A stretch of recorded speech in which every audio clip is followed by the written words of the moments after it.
अस्सलाम वालेकुम नाज़रीन, न्यूज़ 13 रखे सब पे नज़र, सबकी खबर। अस्सलाम वालेकुम, मैं मोहम्मद वक़ार अहमद, न्यूज़ 13 तेलंगाना हैदराबाद से।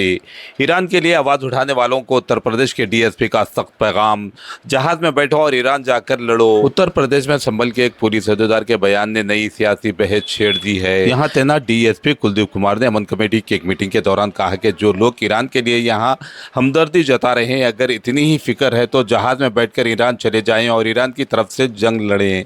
इन्होंने कहा कि झगड़ा तो ईरान और इसराइल के दरमियान है, लेकिन इसकी खारिज यहाँ के कुछ लोगों को हो रही है। अगर इस मामले की वजह से मुल्क में कानून नज़म व ज़ब्त मुतासिर हुआ तो सख्त कार्रवाई की जाएगी। इस बयान की वीडियो सामने आने के बाद सोशल मीडिया और सियासत में हंगामा खड़ा हो गया। कुलदीप कुमार उत्तर प्रदेश पुलिस में डीएसपी के ओहदे पर फाइज है और वहाँ के हसास इलाकों में कानून नज़म व ज़ब्त बरकरार रखने के लिए और सख्त रवैया अख्तियार करने के लिए जाने जाते हैं। संभल जैसे हसास जिले में इनकी तैनाती भी इसी वजह से मानी जाती है, क्योंकि यहाँ अक्सर मजहबी और समाजी मामलात के सबब इंतजामिया को चौकस रहना पड़ता है। ये बयान इस वक्त सामने आया जब मशरिकी वस्ता में ईरान और इसराइल के दरमियान बढ़ती हुई कशीदगी के सबब मुकामी सतह पर मुमकिना एहतजाज या नारेबाजी का खदशा जाहिर किया जा रहा था। इसी पस मंजर में पुलिस ने अमन कमेटी की मीटिंग बुलाई थी, जहां डीएसपी ने अमन को बरकरार रखने के लिए सख्त इंतबाह दिया। इस मामले में इकरा हसन, जो समाजवादी पार्टी की रुकने पार्लियामेंट है, का नाम भी बहस में आ गया। इन्होंने डीएसपी के बयान पर तनकीद करते हुए कहा कि ईद अमन और भाईचारे का त्यौहार है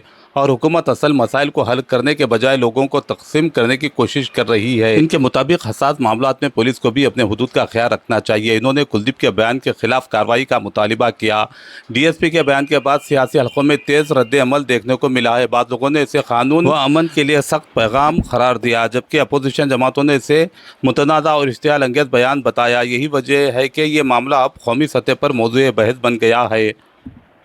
बहुत सारे लोगों को ना उनको खुजली इस बात की मची है कि साहब झगड़ा तो हो रहा है ईरान के इजराइल के बीच में, और वो बीच में ना अपनी टंगड़ी घुसाए पड़े हैं।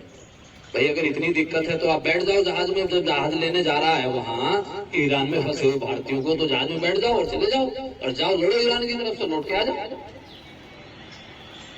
लेकिन किसी दूसरे दो देशों के बीच में झगड़ा हो रहा है और उस झगड़े का अगर हमारे देश में कानून व्यवस्था पर कोई असर पड़ेगा तो हम फिर इलाज करेंगे बहुत बढ़िया वाला। कहीं पर किसी भी प्रकार का किसी नमाज में, अलविदा की नमाज में या जुमे की नमाज में, कोई भी किसी प्रकार के किसी देश के विरोध में, किसी के विरोध में कोई स्लोगन, कोई पट्टी, कोई नारा, ये नहीं होना चाहिए। हम हिंदुस्तानी हैं, हम भारतीय हैं, हम यहाँ सुकून से रह रहे हैं। दो देशों के बीच में, चार देशों के बीच में जो लड़ाई हो रही है वो उनके अपने अंतर्राष्ट्रीय मुद्दे हैं, वो हो जाने हैं उसके लिए। लेकिन कोई आदमी आए, 7-10 आदमी खड़े होकर छाती पीट रहे हैं, हाय हाय हाय साहब ईरान को मार डाला, ईरान को मार डाला। अरे भाई इतना वो है तो चले जाओ ईरान, इसको जाना।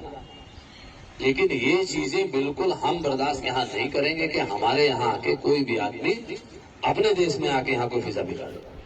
है कुछ लोग ऐसे, एक दो जगह, एक दो कस्बों में लोगों ने इस तरह की हरकतें की है। तो हम दूसरे की लकड़ी, जबरदस्ती की लकड़ी है तो उनको लेना दो भाई, तुम क्यों ले रहे हो उनकी लकड़ी?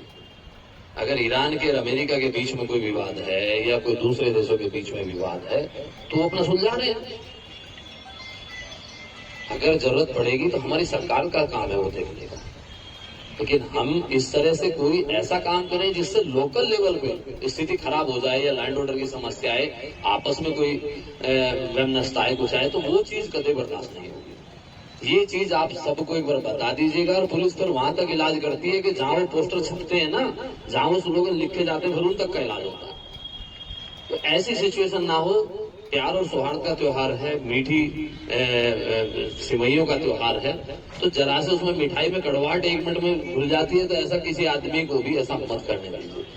और मैंने देखा है कि कुछ लोग केवल इंस्टाग्राम की रील बनाने के चक्कर में और कह रहे साहब ईरान के साथ ये हो गया, खामेनेई को मार दिया, ये कर दिया, वो कर दिया, इस चक्कर में केवल रील बनाने के चक्कर में आए और भाग गए। तो ये चीजें कतई मत होने दीजिए। आपके कस्बे का या आपके मोहल्ले का या आपके शहर का कोई भी आदमी, एक ही आदमी फिजा बिगाड़ने के लिए बहुत होता है। खुराफाती एक ही खुराफाती, फिर उसको मिलके सब सारे लोग मिलके भी जब उसको संभालते हैं ना, तब भी बहुत वक्त लग जाता है। आपने देखा कि संभल अभी तक भी अपनी मुख्य धारा में नहीं आया है।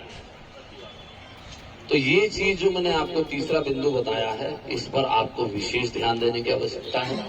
किसी को भी ऐसे व्यक्ति को कोई ऐसी चीज मत करने दीजिएगा, वो चाहे किसी देश के खिलाफ है, कुछ भी है, नहीं हमें मतलब नहीं है, उनका मुद्दा है वो जाने, हमें किसी बात से मतलब नहीं। बांग्लादेश में क्या हो रहा है या कहाँ क्या हो रहा है, वो उनके विषय है, हमारे विषय थोड़ी ना। ऐसा ईरान में खामेनेई को मार दिया, या अमेरिका तो भाव अत्याचार कर रहा है, ये कर रहा है। अरे भाई 56 कंट्री है, इस्लामिक कंट्री, वो सब कर लेंगे अपना। तो हमें उसमें कोई चीज अपने ऊपर नहीं लानी है कि उसके लिए हमारे यहाँ का कोई माहौल खराब हो। ये चीज बिल्कुल आप लोग ध्यान रखिएगा। एक अगला विषय ये है, एक थाने में संभल थाना संभल के सर्किल में ये विषय